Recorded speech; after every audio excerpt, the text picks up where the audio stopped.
नमस्कार शेतकरी बांधवांनो, स्वागत आहे तुमचं आपल्या योजना मित्र चॅनलमध्ये। आज राज्यातील शेतकरी बांधवांसाठी एक अत्यंत आनंदाची आणि ऐतिहासिक बातमी समोर आली आहे। ज्या पीक विम्याची तुम्ही चातकासारखी वाट पाहत होता, तो पीक विम्याचा परतावा अखेर मंजूर झाला आहे।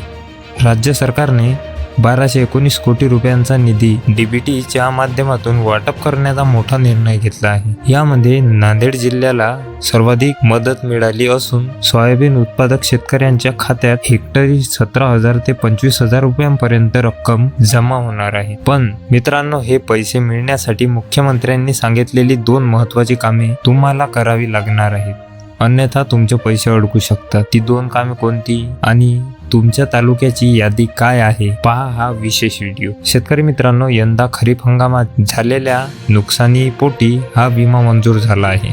सरकारने स्पष्ट केले आहे की हे पैसे डीबीटी म्हणजे डायरेक्ट बेनिफिट ट्रान्सफर द्वारे दिले जाते। डीबीटी म्हणजे काय, तर तिथून सरकारने बटन दाबले की अवघ्या 30 ते 40 मिनिटात लाखो शेतकऱ्यांच्या खात्यात पैसे जमा होतात। कोणाला 12,000 ते कोणाला 15,000 तर कोणाला थेट 25,000 रुपयांपर्यंत लाभ मिळणार आहे। आता तुम्हाला बँकेत चक्रा मारण्याची गरज नाही, थेट तुमच्या मोबाईलवरच मेसेज येईल। आता आपण पाहूया कोणत्या जिल्ह्यांना आणि तालुक्यांना सर्वाधिक निधी मिळाला आहे। अहिल्यादेवीनगर या जिल्ह्यासाठी 117 कोटी मंजूर झाले आहेत। यात पाथर्डी 1.40 कोटी, राहता 13.92 कोटी, राहुरी 6.24 कोटी, शेवगाव 1.7 कोटी आणि श्रीरामपूर 17.96 कोटी या तालुक्यांचा समावेश आहे। तसेच नांदेड जिल्हा, नांदेडसाठी तब्बल 800 कोटींचा मोठा निधी मंजूर झाला आहे। तसेच इतर जिल्हे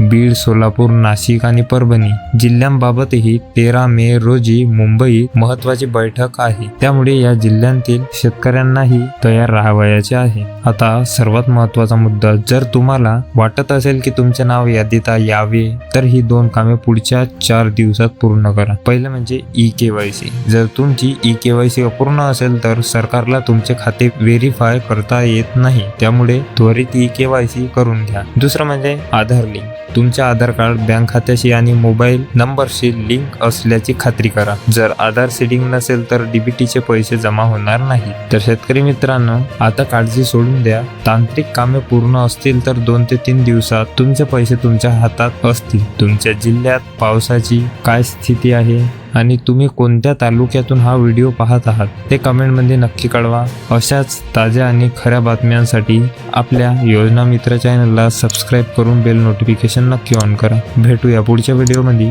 तोपर्यंत धन्यवाद।